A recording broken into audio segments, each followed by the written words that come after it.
Hey everybody, I wanted to give you some feedback. Got the chapter 10 and 11 things graded. Just want to let you know, if you haven't paid attention, that we are getting very, very close to that final exam. It's actually going to open up Monday at 8 in the morning.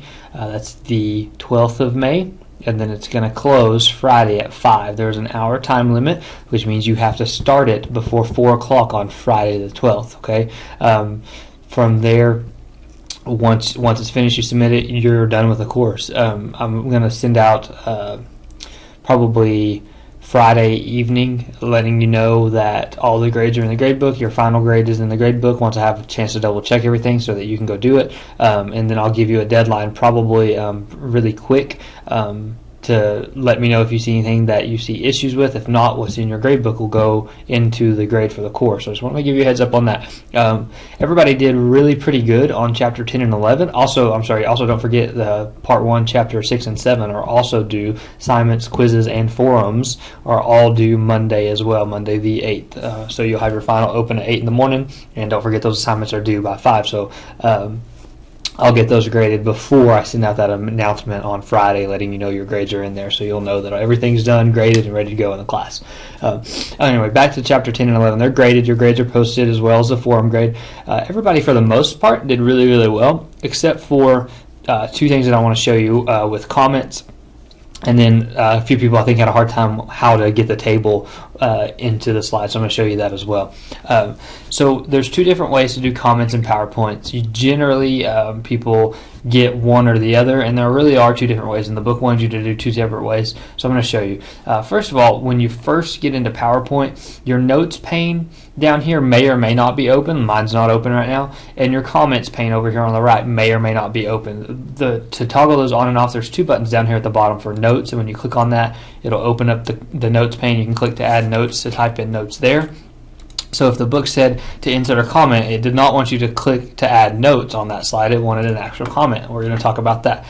If you have comments when you open the document up, it'll give you a little call out up here that says, hey, there's comments in here, be sure to open the comments pane. So you click on that to open it, and then you can add new comments here.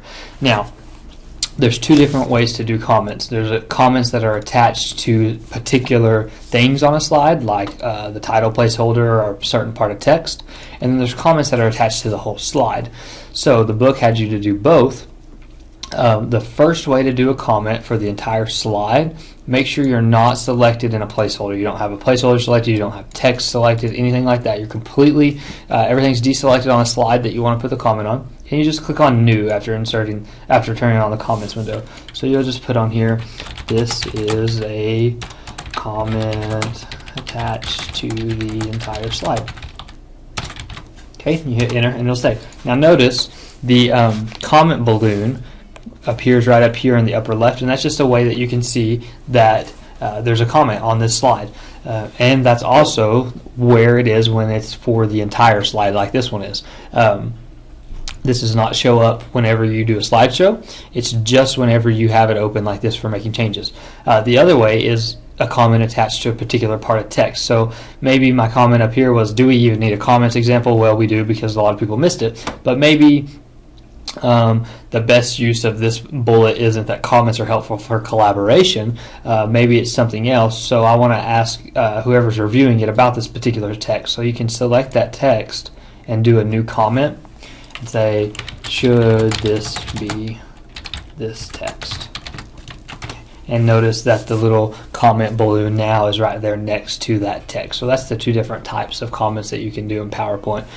Notes down here, and make sure and turn on the pane. The final thing is when you do new slide, a title and content to insert the table, there's just this little button right here for insert table. You click on that, fill in the number of columns, number of rows, click OK, and it'll actually put that table in there just like you're used to, like in Word. Okay, so if you have any questions about that stuff, let me know. Don't forget, part 1, chapter 6 and 7 are due Monday by 5, and your final exam will open at 8 on Monday and close at 5 on Friday. Now, you do have to start it by 4 on Friday if you're going to do it Friday. has to be proctored. You can use the testing center here at Western. If you have signed up to use ProctorU, they'll have all your information when you log into that. If you want to use ProctorU, do it from home, you can do it there, but you have to schedule that, so you need to schedule that.